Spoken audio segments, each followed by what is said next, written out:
So a big key to manifesting is having all the little details that we want and whatever it is that we're trying to call into our lives.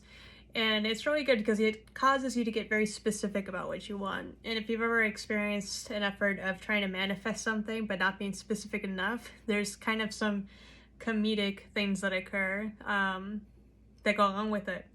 But something that I found that's kind of difficult is that after we write down, I don't know, a page or page and a half, however long that you make your list of what you're trying to really call into your life, it's like when you go to sit down and meditate on it, it's tricky because now you're trying to think, okay, what did the first line say and the second line say?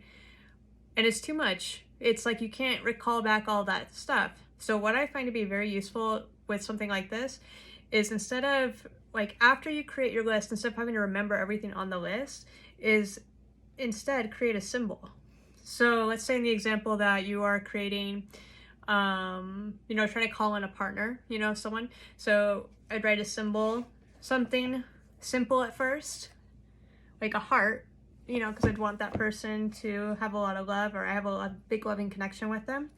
And then maybe I want like a really balanced relationship. So maybe I'll do something such as, coloring in this heart and letting it be kind of like a yin yang symbol, but still in the element of a heart, right? So something like that.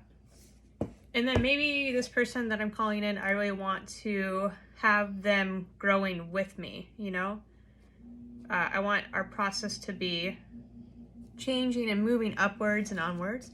So I could add something like a little staircase.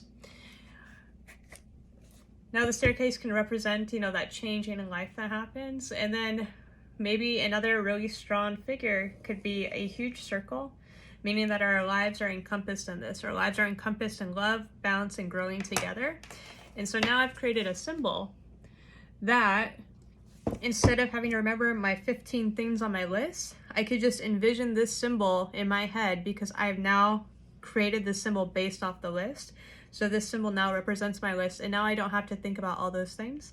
I could just think of my heart circle staircase when I'm sitting down to meditate and just focus on that symbol because I know what it represents. It represents my list.